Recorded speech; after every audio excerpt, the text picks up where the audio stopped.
ya veo que son las 12 de la mañana, así que yo me dispongo a comenzar. Veo que estáis ya todos ahí cómodos y dándome los buenos días, así que sin más dilación vamos allá. Em, Vamos a ver, yo quiero hablaros, voy a usar como siempre una mezcla, ¿no?, de plataformas digitales, de fotografía, de vídeos, para haceros un poco partícipes o que la experiencia sea lo más inmersiva posible. Entonces, no se puede hablar de iluminación marítima, no podemos hablar de faros en general sin referirnos a la navegación. O sea, solo se entienden pues eso, las balizas marítimas si hay navegación. Con lo cual, los primeros intentos de navegación pues, solo se navegaba, digamos, durante el día, siempre teniendo en cuenta los accidentes geográficos para no perderse, etcétera. Pero pronto aparece esa necesidad de establecer balizas marítimas, señales marítimas, porque los viajes pues, van evolucionando, se hacen cada vez más largos, cada vez hay más distancia en esos desplazamientos, así que es necesario bueno, pues eso, establecer unas marcas en la costa que nos ayuden a navegar. Esto se hace tanto en el Mediterráneo, egipcios, fenicios, romanos, como en el mundo oriental, ¿no? Por ejemplo, en la China de las dinastías Shang y Zhou, pues también tenemos noticias de que se construyen muchos faros. La Torre de Hércules, sabéis que es importante y es patrimonio de la humanidad desde hace 10 años y pico, porque es el único testigo de esa cadena de grandes faros de la antigüedad, ¿no? Es el único eslabón que continúa conservado en una gran medida y que además sigue funcionando, ¿no? Otros grandes faros de la antigüedad serían, por ejemplo, pues el más famoso, yo creo, es el faro de Alejandría, ¿no?, que es considerado como una de las maravillas del mundo antiguo y yo creo que es el faro que desde siempre ha destacado en todos los escritos, ¿no? Construido en el siglo III antes de Cristo, bueno, lo manda a construir Ptolomeo, ¿no?, el rey de Egipto, pone ahí, y se dice que es este propio faro de Alejandría el que inspira, bueno, pues la construcción de otros muchos faros por el mundo, a su imagen y semejanza, entre los que se encontraría nuestra Torre de Hércules, ¿no? Entonces, bueno, hay una cosa que relaciona a las dos, que me parece curioso, y es que las dos hay una leyenda que tiene en cuenta un espejo, ¿no? En la Torre de Hércules y en el Faro de Alejandría se nos habla de un espejo. En el caso de Alejandría nos dice que ese espejo forma parte de un sistema que es capaz de emitir una especie de rayos que derriban barcos, ¿no? Una auténtica arma de destrucción masiva. Y en la Torre de Hércules tenemos la leyenda del espejo que nos decía que habría un sistema de espejos también, una especie de espejo gigante, que lo que permitiera avistar a las naves enemigas a gran distancia, ¿no?, como si fuera un radar, para que me entendáis. Entonces, bueno, yo creo que estas dos leyendas lo que nos tratan de transmitir es que esos espejos a los que se refiere serían la forma de reflejar la luz lo más lejos posible, ¿no? El primer faro de la antigüedad que queremos nombrar sería el faro de Alejandría y luego tenemos otro que es muy conocido. Hay quien dice que funciona como faro, hay quien dice que no, que sería el Coloso de Rodas, ¿no?, que es esta isla griega donde se habría construido esta estatua gigante del dios griego del sol, de Helios, para protegerla, ¿no? Y decían las crónicas que los barcos tenían que pasar en medio de las dos piernas de esa estatua, que tendría unos 40 metros de altura, y bueno, pues que de esa forma se sometían un poco a la autoridad de aquella isla, ¿no? Tenían que pasar por debajo del Coloso de Rodas. Ha sido, bueno, en toda la historia y en la mitología ha sido muy mencionada esta estatua que, como dice Carolina Espiñeira, es verdad, ha desaparecido ya, ¿no? Se empezó a caer y al final ahí veis, ¿no?, que está como ya la cabeza ahí, la están puliendo y aprovechando el material. Los que seáis fans de Juego de Tronos, por ejemplo, sabéis que en la intro, en esa opening que ponen al principio antes de los episodios, yo creo que la inspiración de esa estatua gigante que se ve no es otra que el Coloso de Rodas, ¿no? Entonces, bueno, tenemos estas dos figuras de la antigüedad, tanto el Faro de Alejandría como el Coloso de Rodas, y la torre no dejaba de ser, bueno, pues un eslabón más de esa cadena de grandes faros de la antigüedad, ¿no? Tanto en Alejandría como en la torre pasa una cosa bastante extraña, además, y es que conocemos el nombre del autor. En el caso de Alejandría sería Sóstrato de Nido. Dicen que había una plaquita con el nombre de Ptolomeo, ¿no?, que sería bueno, pues estaba al mando en Egipto, y que debajo de esa plaquita, fijaos, pues la fueron retirando, se cayó con el paso del tiempo y detrás estaba el nombre de Sóstrato de Nido. La disimuló bien, ¿no?, la escondió. En el caso de la torre, sabemos también el nombre del autor original, ¿no? Sería está dedicada a Marte Augusto, que era el dios de la guerra, y justo debajo, en esta inscripción que se encontró pues, muy cerquita del edificio, nos pone su nombre ahí, el autor Cayo Eusebio Lupo, arquitecto de Aminiensis Lusitania. Esto es hoy en día Coimbra, en Portugal, ¿no? Está dedicando a la torre, está haciendo una promesa, pues eso, a Marte, que es el dios de la guerra. Esto, ya os digo, es muy raro, ¿no? Que en la antigüedad, que en Roma, por ejemplo, se permitiera esto. Yo creo que está camuflado de alguna manera, pues es como una promesa a un dios y seguramente encima de esta firma habría una estatua de bronce, pues con los atributos de Marte y quizás la cara del emperador, ¿no? De esa manera intentó pues, camuflarlo y su nombre pasó a la posteridad. Voy a irme ahora ya a la plataforma de la torre, que sabéis que la hemos estado usando, bueno, pues desde el principio, hace casi 2 meses, me parece una barbaridad no decir esto, pero es cierto, hace unos 2 meses, o va a hacer 2 meses que empezamos a hacer estas visitas y al principio, bueno, usábamos esto y nos parecía la leche, ahora ya hemos aprendido a hacer muchas más cosas, pero esta plataforma nos sigue siendo igual de útil porque nos ofrece pues, estas imágenes en alta resolución y además nos deja navegar por todo el entorno de la torre, ¿no? Hemos estado usando esta plataforma para ver los exteriores, para navegar por el parque escultórico, para ver un poco pues, todo lo que es la costa que rodea la torre y hoy la voy a usar para, a medida que vamos subiendo, ir haciendo pues, unas cuñas, unas pequeñas perlas bueno, sobre la señalización marítima, ¿no? Entonces voy a entrar por aquí abajo, que es la zona de excavaciones arqueológicas, y aquí está, ¿no? Esta es la zona por la que se accede. Después de comprar el ticket, que se compra abajo en el aparcamiento, uno viene por aquí y accedería por esta pasarela que lo que nos sitúa es eso, un nivel inferior a la torre, una especie de -1, para que me entendáis, y donde tenemos una excavación arqueológica que se hizo en los años 90, ¿no? Gracias a estas excavaciones sabemos, por ejemplo, cómo era más o menos la torre romana original, ¿no? Nos hablan de ella lo más temprano en el siglo V, Paulo Orosio, ¿no? Y nos dice que el segundo ángulo de Hispania está orientado al norte, donde la ciudad galaica de Brigantia eleva para ello una torre digna de mención entre muy pocas cosas, ¿no? Un altísimo faro digno de mención entre muy pocas cosas. Tengo esta representación de cómo pensamos, ¿no? Que sería ese edificio original, pues las diferencias con el actual yo creo que saltan a la vista. Estamos hablando de una cosa un poquito más baja, ¿no? Hoy en día llegamos a los 57 metros, esto sería pues unos 38 más o menos, rozando los 40. Y casi el doble de ancha, ¿no? Porque habría un sistema de rampas que iban por dentro, enmarcadas entre esas dos paredes, la interna, que es la que conservamos, y la externa, que es la que estáis viendo ahora. Habría una rampa, muy parecido el estilo a lo que es la Giralda en Sevilla, que nos llevaría hasta la parte superior que estoy señalando aquí, donde presumiblemente se haría el fuego, ¿no? Bueno, pues aquí es donde vamos a entrar en el tema de la iluminación. ¿Cómo se hacía para iluminar en época antigua? Bueno, pues yo voy a volver aquí a la excavación, voy a avanzar un poco y os voy a enseñar esta pieza. Vale, esta pieza lleva en exposición desde hace unos años y, bueno, la última teoría que manejamos es la siguiente, ¿no? Presumimos que esta pieza sería parte de un sistema de iluminación que estaría situado en la parte superior, habría un depósito de aceite y encima estaría situada esta pieza.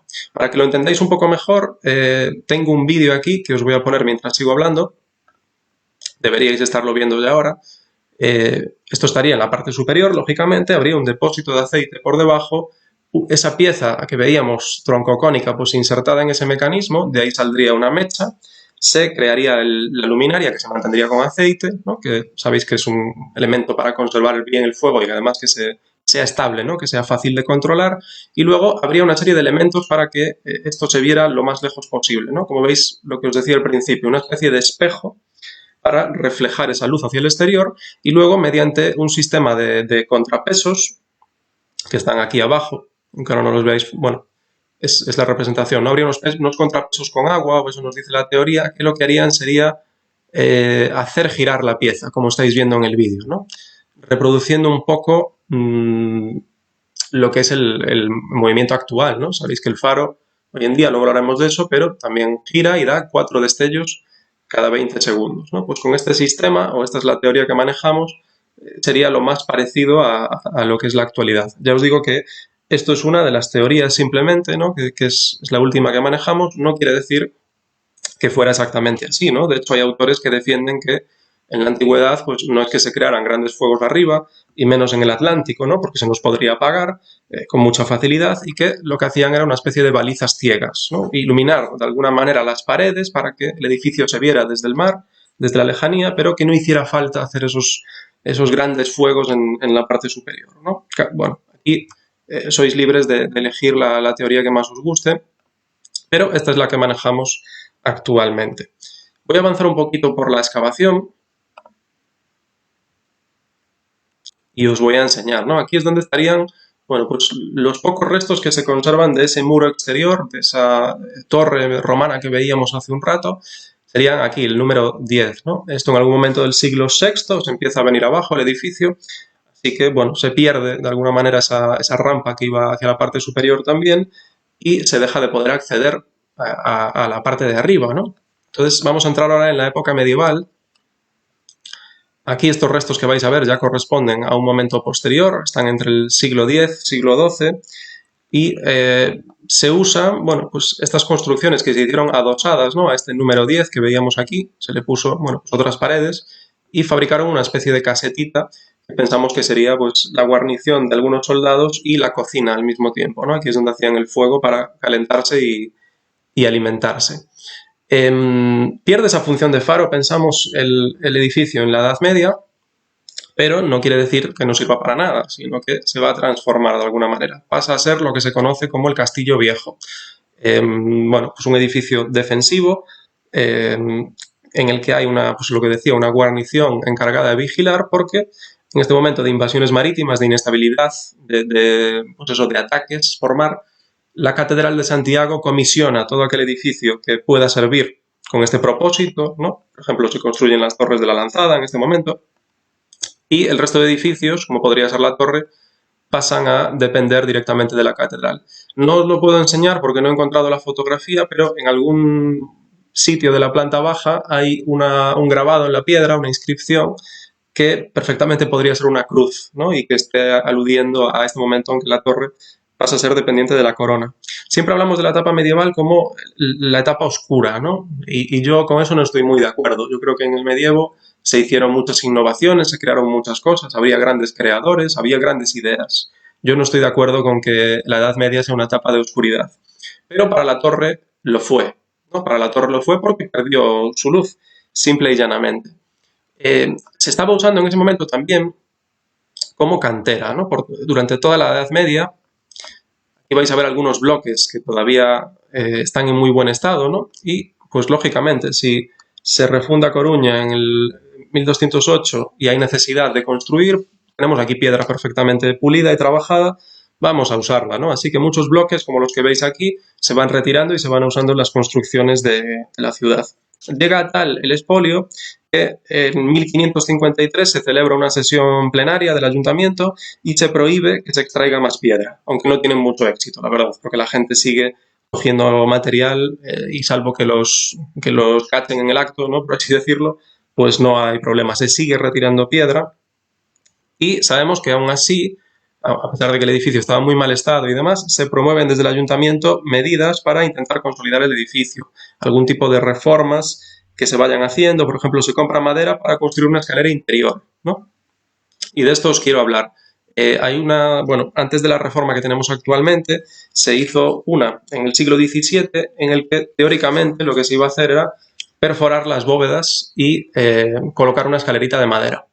Pues leyendo estos días yo he llegado a la conclusión de que ya se hizo eso con anterioridad, ¿no? Porque tenemos testimonios que son del 1608, antes de esa reforma de la que os voy a hablar ahora, y este sería un dibujo que hace un cardenal de la Catedral de Santiago, que se llama Jerónimo del Hoyo, y en sus memorias, bueno, pues relata un viaje que hace a Coruña y dice que visita la Torre de Hércules, ¿no? Y nos deja este dibujo. Esto es del 1608, la reforma del duque de Uceda, que es lo siguiente que os voy a contar, es del 1685, o sea que hay una diferencia notable.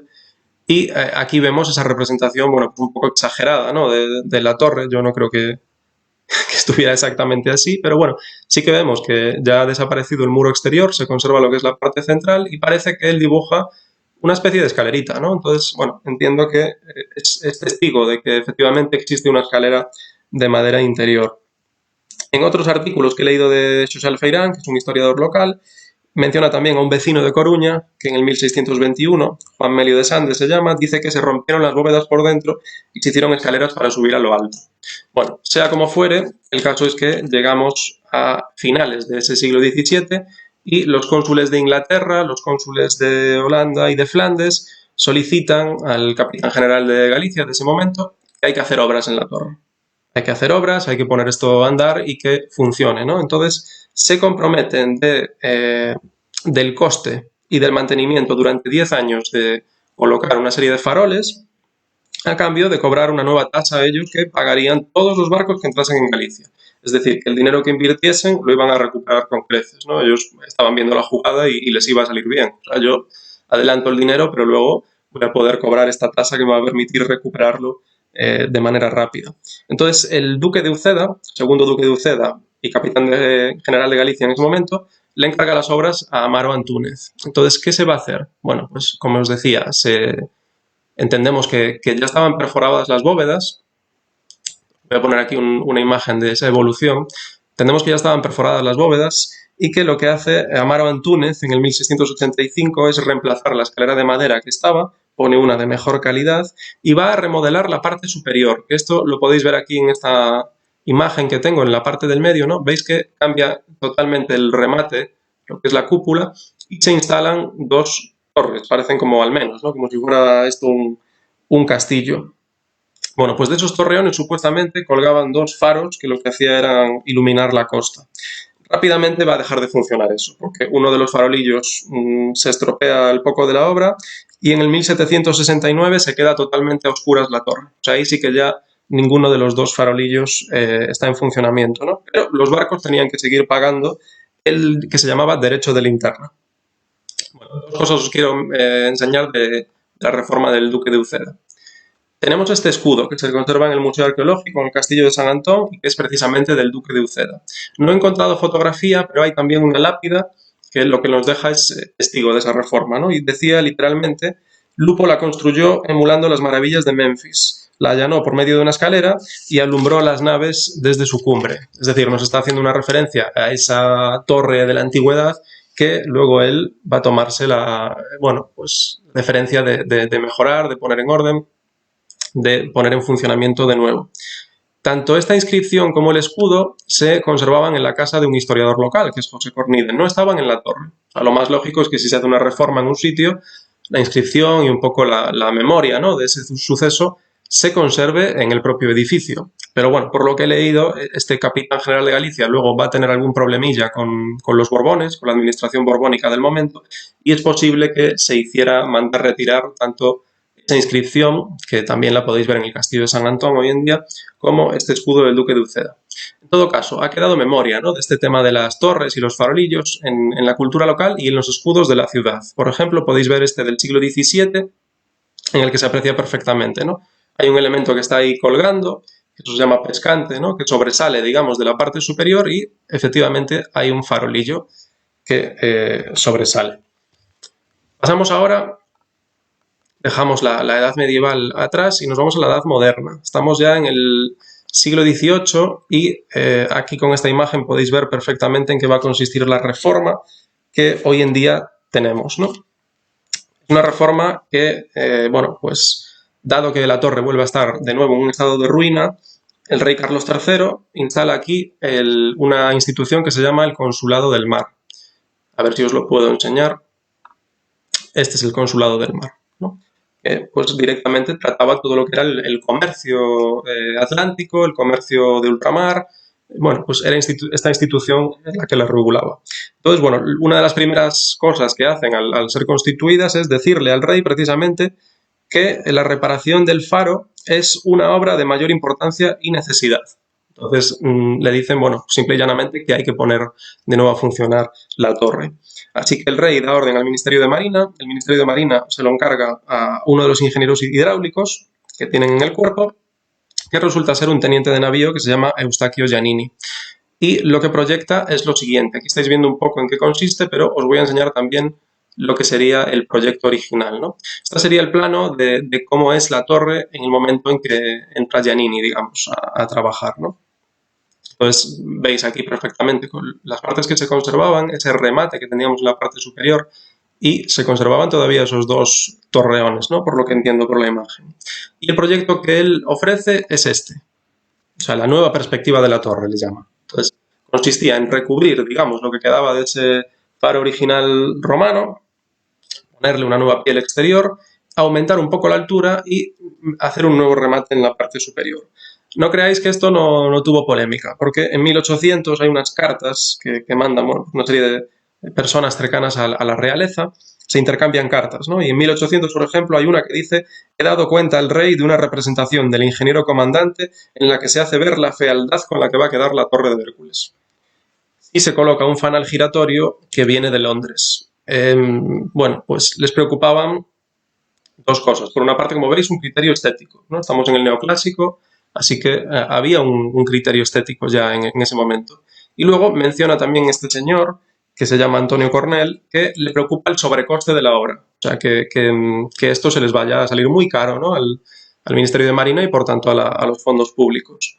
Al final, lo que sería la colocación de la parte superior de ese fanal va a recaer en el hermano de Eustaquio Giannini, en José, ya que Eustaquio lo mandan a la comandancia de correos marítimos y lo que hace José en la parte superior es colocar una hoguera de carbón, ¿no? De hecho, si estuviéramos ahora en la terraza de la torre, veríais una serie de agujeros que hay allí, respiraderos, y además tenemos también un agujero que está como cerrado con 3 barrotes que, bueno, según lo que le he leído a este señor, a Javier López Bayo, podría ser perfectamente para tirar la ceniza fuera, ¿no? Para deshacerse de la ceniza que el carbón al quemarlo fuera soltando.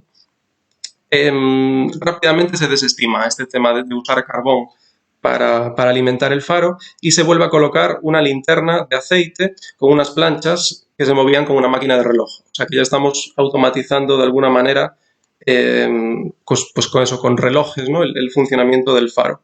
Sabemos en el 1843, por ejemplo, que hay 8 lámparas que también son fijas y giran y que tienen un alcance de 7 leguas, que era bueno, pues una pasada en el momento, ¿no? Que son 30 kilómetros, si no me equivoco, algo así, o sea, ya en el 1843. Y es en el 1857 cuando llega, de alguna manera, la evolución, ¿no?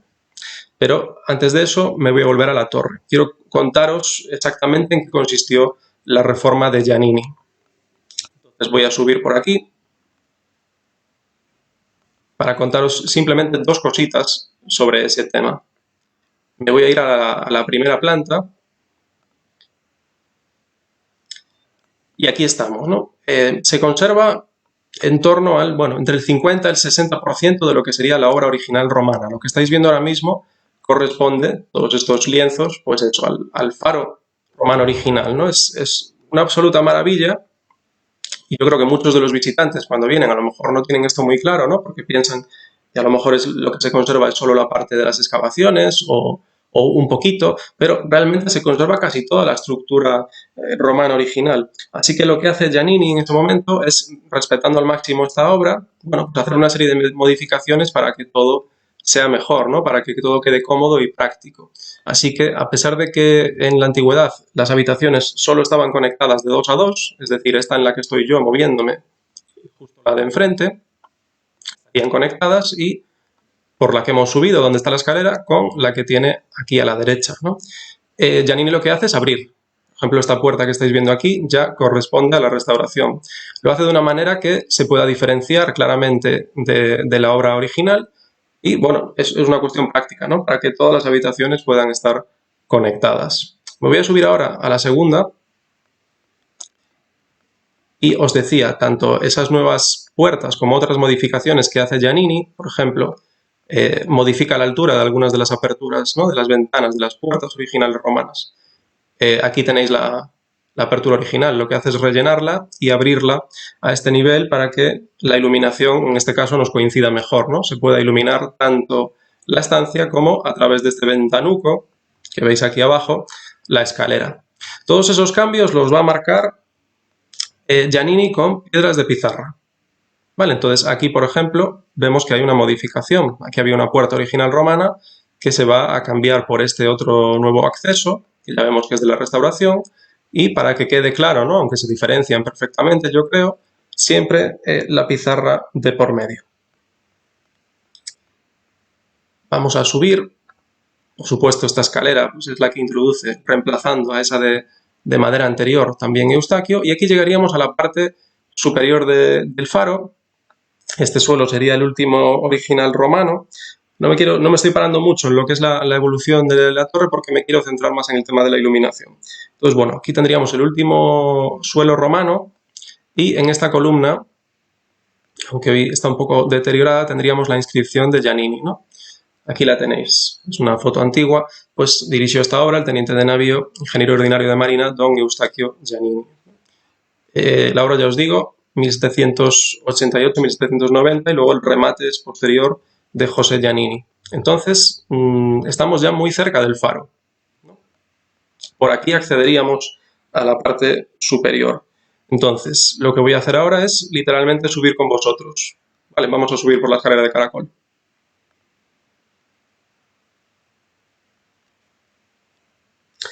...199 peldaños dentro del cuerpo de la torre y 35 de caracol y llegaríamos a esta parte superior, ¿no?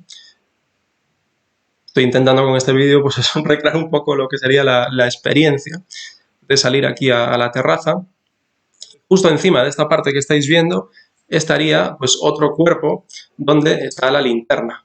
Así que me voy a volver a centrar en el tema de la linterna y os voy a poner una foto, vamos a ver, de esta linterna que ya es una óptica Fresnel. Esto llega en el 1857 y es un gran avance tecnológico porque, como veis, está como si fuera dividida en sectores. A ver cómo os explico esto porque no es tan fácil de interiorizar. Pero bueno, digamos que igual que las lentes que usamos para ver, por ejemplo, yo que soy cuasi ciego, llevo un vidrio de culo de botella, digamos que a mayor grosor, mayor es la rectificación de esa lente, ¿no? Mayor es la potencia, digamos. Con lo cual, ¿cuál es el avance de esta óptica Fresnel que llega aquí en el 1857? Bueno, pues que tenían una lente que podía proporcionar una gran apertura, usando una distancia focal más bien corta, sin tener que usar esas lentes tan gruesas, tan pesadas, tan grandes que costarían mucho dinero fabricar. Entonces, están como segmentadas en diferentes anillos que lo que hacen es ir rebotando la luz y así elimina la necesidad de tener superficies continuas. Esta linterna que estáis viendo se conserva en el Museo Nacional de Ciencia y Tecnología de Coruña, en el Muncit, y creemos que se alimentaba con parafina de Escocia, que es un aceite vegetal, bueno, derivado del petróleo, ¿no? Bien, avanzamos un poco y llegamos al 1903, ahí ya hay una lámpara que se alimenta con vapor de petróleo y en el 1927 llega la electricidad a la torre finalmente, ¿no? Se instala, bueno, pues esa cadencia de los 4 destellos que tenemos hoy en día y más adelante se van a mejorar los sistemas con 2 elementos. A ver si os puedo poner una foto. Bueno, esta es una foto mía que tomé desde arriba en la que aquí a la derecha podríais ver 2 elementos que llaman mucho la atención a la gente, ¿no? Siempre nos preguntan, ¿qué es esa pared que está ahí, ¿no? Ahí abajo, que hay como una pared así en V y un edificio al lado. Bueno, pues no encontré otra foto mejor que esta, tenéis que disculpar porque es muy antigua, esos torreones eléctricos ya no están. Pero esto que tenéis aquí es el radiofaro y la sirena de la torre, ¿no? Cuando las condiciones de visibilidad no son lo suficientemente buenas, pues es el sistema que se usa. Bien, yo creo que no se puede hablar de faros, de linternas, de todo esto. No puedo hablar de faros sin hablar de fareros, ¿no? Igual que la navegación, o sea, los faros llevan asociada un desarrollo de la navegación, el faro lleva asociado un farero, una persona que cuide de él, una persona que lo mantenga en buen funcionamiento, que limpie las piezas, que haga un poco esa labor, ¿no?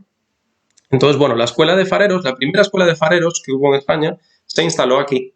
De hecho, ese edificio que veis a la derecha de la torre en esta foto antigua es precisamente la casa de instrucción de fareros, que estuvo funcionando entre el 1851 y el 54. Había una Real Orden del 1849 que daba permiso para que aquí se estableciese la primera escuela para la formación de los torreros. El profesor en aquel momento se llamaba Agustín Antelo Hijo, era relojero, había sido piloto de la Marina y era autor de un documento que se llamaba la Cartilla de Antelo para los faros, ¿no? Una especie de manual de instrucciones. Bueno, pues ese primer documento era el que se estudiaba una vez los candidatos accedían a la escuela.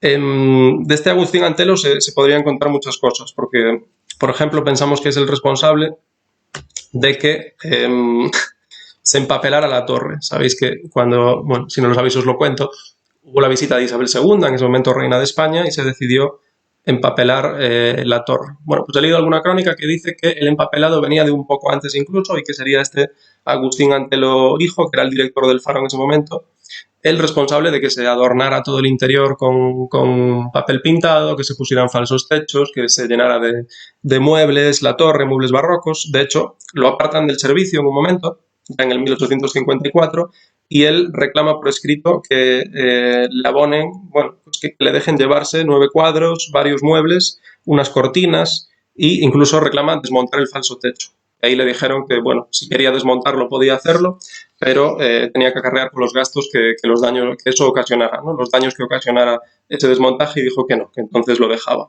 En cualquier caso, esa decoración de la torre duró al menos unos 50 años, o sea que, bueno, dejó su marca Agustín Antelo. Volviendo a la escuela de fareros, que tengo aquí también esta postal, que es muy bonita, que se vendía en una papelería del centro de Coruña, en la que efectivamente vuelve a salir ahí la escuela de fareros. ¿Cómo funcionaba esto? Bueno, pues dice que había que hacer prácticas, ¿no? Tenían, bueno, formación teórica y luego prácticas, 2 horas por la mañana y 2 horas por la tarde, excepto los días festivos se descansaba. Y luego en turnos de 4 personas había una rotación en la que tenían que hacer guardias con el farero titular, a quedarse a dormir allí, y por la mañana al levantarse limpiar, o sea, limpiar tanto la maquinaria del faro como, bueno, pues todos los elementos que la componían, barrer las escaleras, o sea, tenían que hacer una seria labor de limpieza, y luego, una vez que estaban preparados, en un periodo que no podía superar el año, se les examinaba. Entonces, bueno, según cómo lo hicieran, según valía, pues se les adjudicaba un sueldo que podía variar, ¿no? Podía ser entre 4 y 11 reales, creo que era, según la valía que hubieran demostrado. ¿Cuáles eran las condiciones para acceder a la escuela de fareros? Bueno, pues tenían que tener entre 21 y 30 años, tenían que saber leer,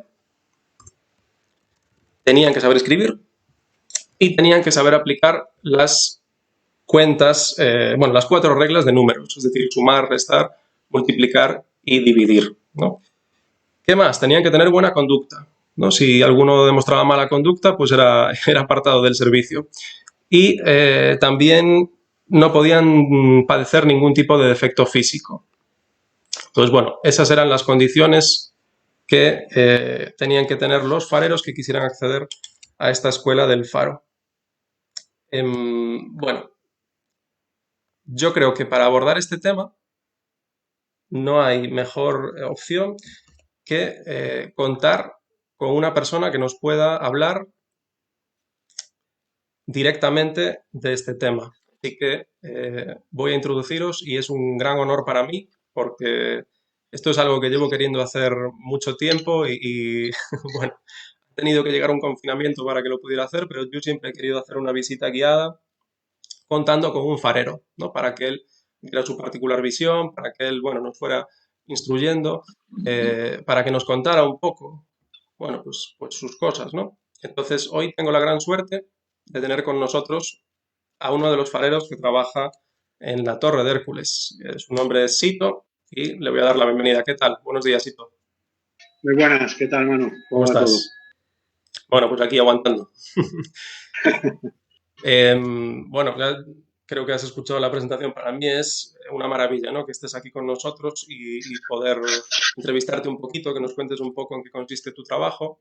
Y si te parece, bueno, pues vamos a ponernos un poco a disposición del público, que ellos también vayan formulando sus preguntas mientras nosotros hablamos, pero las primeras me las voy a guardar yo para mí. ¿Vale? Voy a hacerte yo la primera entrevista. Entonces, bueno, voy a poner ahora, mientras tú nos cuentas, un vídeo en el que se vea el faro, y quiero que nos hables un poco de, bueno, en qué consiste tu trabajo realmente, porque hemos hablado de ese farero, bueno, pues antiguo, esos fareros que iban a la escuela de fareros, que se veían un poco como personas, pues eso, que estaban ahí un poco solitarios, etcétera, pero yo creo que la profesión ha cambiado mucho, ¿no? ¿En qué consiste un poco Sí. la rutina de un farero hoy en día? Cuéntanos. Buenos días a todos y a todas que estéis por ahí. Bueno, primero decir a mano que tampoco es para tanto. Soy un currito más y sabe que estoy a su disposición. Lo que pasa que, bueno, pues tal y como están las cosas hoy en día, pues hay que realizar un mogollón de gestiones, lo cual te agradezco también, Manu, porque tu trabajo en estos días de confinamiento tengo entendido y lo sé que es aún mayor que el que está realizando habitualmente en la tarde. Desde aquí mi agradecimiento a ti y a todos, porque al fin y al cabo, bueno, es una situación muy peculiar y que ojalá salgamos todos bien de esto. Por otra parte, por lo que me concierne a mí, en el tema del trabajo, como bien dices, sí, cambió mucho, ¿no? En principio, pues había un faro y un farero.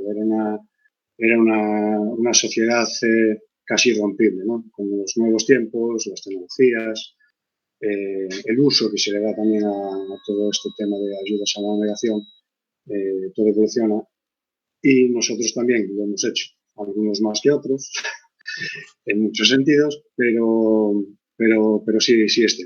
En origen, de hecho, en mi caso particular, cuando entré a formar parte de Señales Marítimas del colectivo, yo estaba en Plaza Sisargas, unas islas para el que no lo conozca, están al lado de Malpica, de Cabo San Adrián, y estábamos allí pues, en un servicio permanente, 24 horas, eh, 10 o 15 días al mes, dependiendo del tiempo y de las circunstancias, y estabas allí, confinado, un poco como estamos todos ahora, ¿no? De eso aprendí yo, en mi caso personal, aprendí mucho pues a estar con uno mismo, a lidiar con tus demonios y con tus vivencias también, ¿no? Que a día de hoy, bueno, la situación es muy diferente porque tienes muchos más recursos a tu alcance en general. Hay gente que lo está pasando muy mal y es una desgracia. Pero bueno, la gente, digamos, el común de los mortales, pues tenemos acceso a tecnologías y a diferentes contenidos que nos hacen este cautiverio un poco más llevadero. A día de hoy, nosotros, como decía, si antes teníamos un solo faro del que cuidar, a día de hoy llevamos como 70 señales, tanto yo como mis cuatro compañeros. De un colectivo que en origen éramos 23 cuando yo accedí, ahora somos 5 personas dedicadas a esto. Llevamos, los que dependemos de la autoridad portuaria de Coruña, llevamos desde Cabo Finisterre hasta Punta Mera, con todos los balizamientos del puerto interior, puerto exterior. No, ¿Cómo muy, funciona muy. eso? ¿Tenéis unas rutas adjudicadas cada uno o vais variando? No, todos estamos a disposición de todas las señales, digamos. Hay unas que están más automatizadas que otras. Con automatizadas me refiero a que son inteligentes en el sentido de que nos envían su estado, si ausencia o presencia de red, fallo de lámparas, bueno, una multitud de datos que tenemos que gestionar también. Y llevamos también pues, el tema de GPS diferencial, diferentes estaciones y combinaciones con la Marina y bueno, con otros estamentos. Bueno, me están llegando algunas preguntas ya. Una Venga, de ellas dale. es precisamente qué tipo de lámpara está instalada actualmente y qué alcance y condiciones favorables tiene de visibilidad. Entonces, era precisamente lo que te iba a preguntar yo. Iba a poner un vídeo del faro funcionando desde dentro para que tú también nos puedas explicar un poco, pues, bueno, qué sistema funciona actualmente, qué requerimientos tiene, ¿no? De mantenimiento, que me imagino que son unos cuantos, y ese alcance que nosotros siempre decimos en las visitas que es cerca de los 40 kilómetros, pero bueno, ahí que te tengo a ti de fuente, vamos a corroborar. Voy a poner la imagen del faro y tú nos cuentas. Sí, bueno, pues vamos a ver. también hubo una evolución y sigue evolucionando con el tema de la eficiencia energética y este tipo de cosas. Lo que eran lámparas en principio de incandescencia, cuando hablamos de la aparición de la electrificación de los faros, por 1920 y tantos, las lámparas eran de 2.500, 4.000, 3.000 vatios, eran estufas, en realidad, ¿no? Hoy en día tenemos en la Torre de Hércules en concreto, tenemos dos lámparas de vapor que consumen como 400 vatios. Esto nos da una visibilidad, un alcance de alrededor de 23, 25 millas náuticas, obviamente dependiendo de las condiciones. Relativo a eso, hay unas condiciones mínimas con las que se estudia, es decir, un grado de visibilidad por la transparencia de la atmósfera, que son de 10 millas náuticas. Es decir, si tienes una visión a la lontananza de 10 millas náuticas, son unas condiciones normales. En esas condiciones, en una noche, el faro se ve a esas 23 millas. Lo cual no quiere decir que un día que sea mucho más claro se vea más lejos o cuando sea mayor, y en días con una visión más reducida, pues no se vea. Hay veces que la niebla está encerrada, tú lo sabes bien, Manu, Sí. bueno, todos los demás también, que no se ve el faro desde la base de la torre. O sea, entonces, en esas condiciones de 10 millas náuticas, el faro se ve a 23 millas, lo cual son más o menos sobre 40 y algo kilómetros. En la última parte de la visita mostré una imagen del radiofaro Ajá. y me preguntan concretamente esto, ¿no? Si se siguen manteniendo las señales de radio baliza o ya no hay, bueno, ya no se usan debido al avance de la tecnología, ¿no? La verdad es que es otra pregunta que es muy buena porque yo tampoco lo tengo muy claro. Si eso sigue operativo o qué se hace en condiciones de poca visibilidad. No, los radiofaros ya no están operativos a nivel estatal. O sea, los faros se rigen por un organismo internacional que es la IALA, que es una comisión de faros de ayudas a la navegación, en los cuales se estipulan normas, reglamentos y diferentes aparatajes necesarios para la navegación. El radiofaro, en su día, era una señal simplemente de radio, en los cuales los barcos recibían una señal vía radio, indicándoles la presencia de esta señal de radiofaro, de esta base, indicándoles la cercanía a la costa y la señal que estaba transmitiendo ese. Es decir, si estábamos en Coruña, pues verías Hércules y verías que la señal siguiente, la de Cabo Vilán, pues la estaba recibiendo con menos intensidad, con lo cual no estabas tan cerca de Vilán. Cada una tiene su código diferente y te ayudaba a situarte en el mar a través de estas zonas. A día de hoy, eso se ha sustituido por un GPS diferencial y una ayuda AIS. El GPS diferencial, digamos que es como el GPS que tenemos pues, en nuestro móvil, en nuestros navegadores de los coches y este tipo de cosas. Al ser diferencial, la diferencia es que tiene mucha más precisión. Si un GPS normal tiene alrededor de 1 metro o algo así de precisión más o menos, el diferencial es cuestión de centímetros.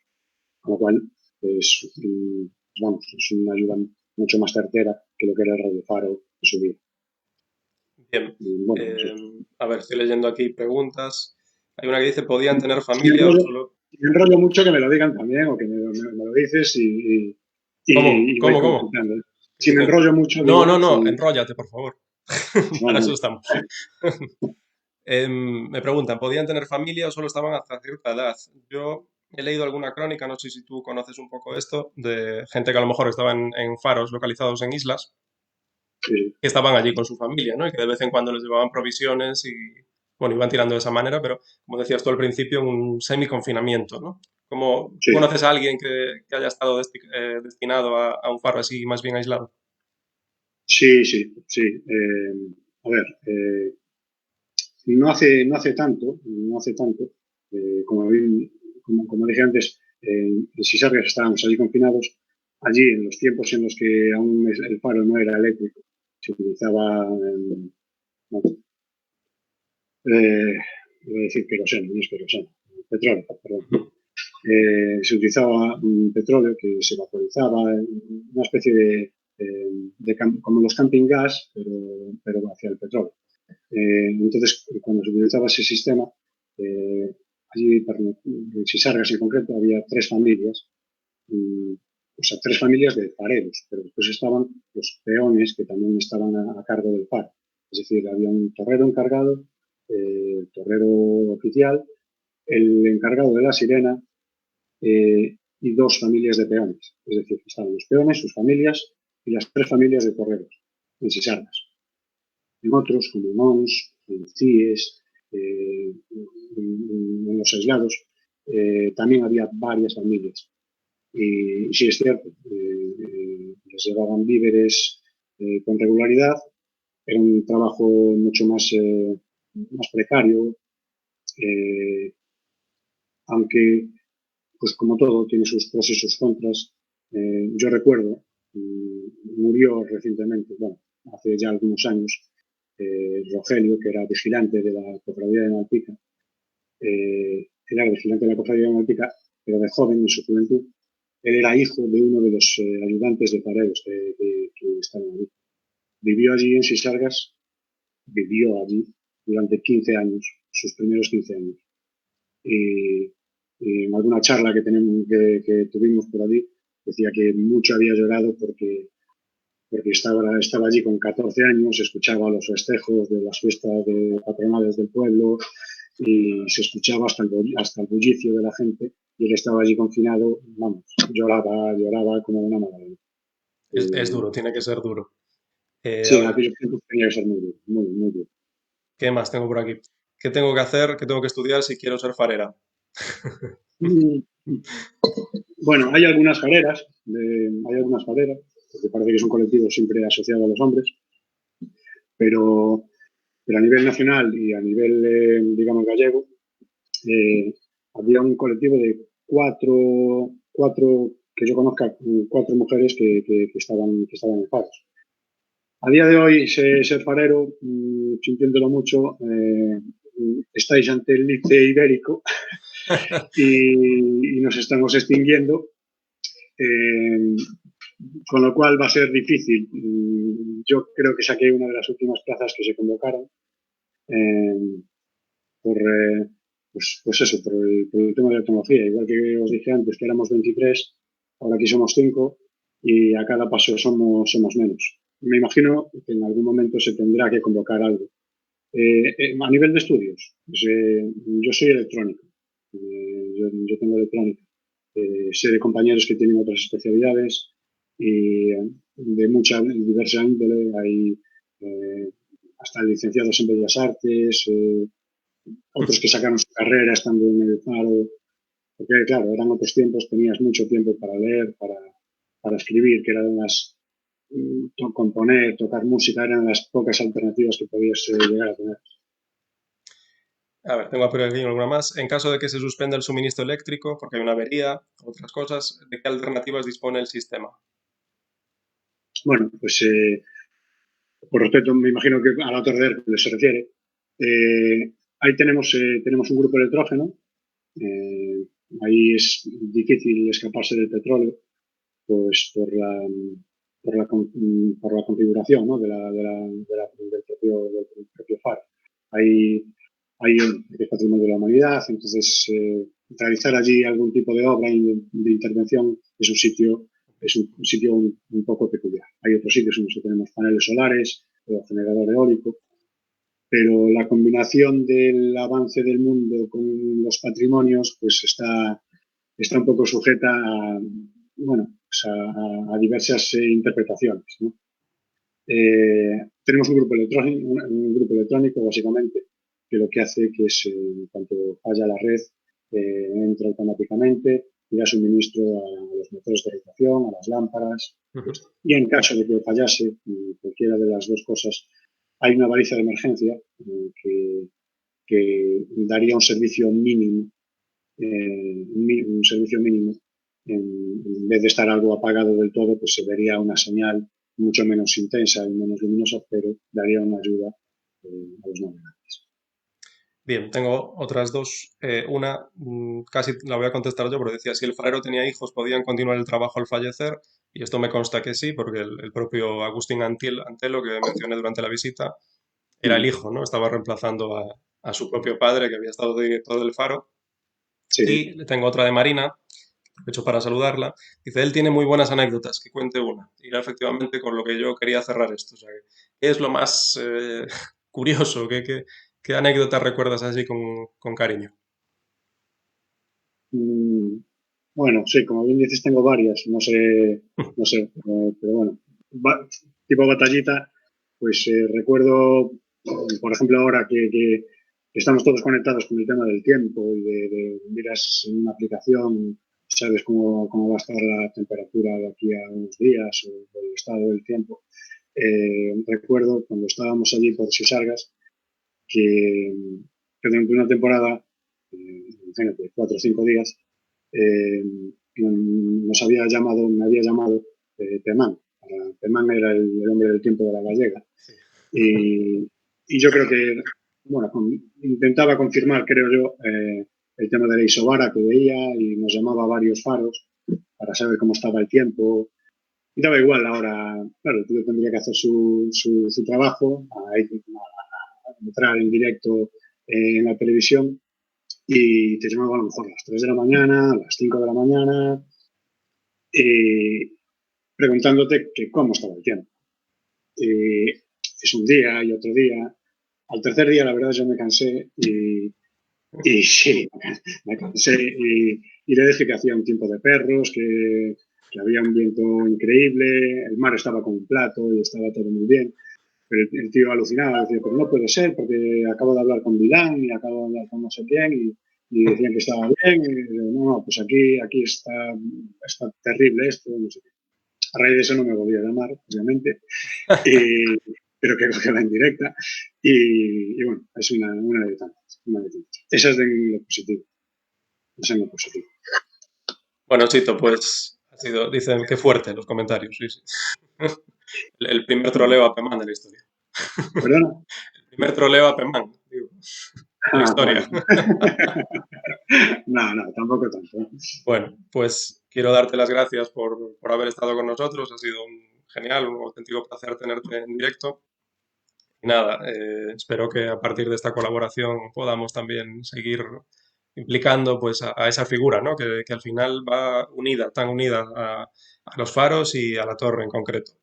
Entonces, de nuevo, te doy las gracias. Creo que la gente está encantada. Bueno, les ha encantado lo de Pemán. Están ahí fascinados con el tema. O sea que muchísimas gracias por estar con nosotros. Y voy a despedir la visita con otro vídeo que me ha preparado mi compañero Alberto, que es un poco hecho desde arriba, un timelapse de una puesta de sol. Así que, de nuevo, gracias, Sito. Hablamos ahora cuando acabe la visita.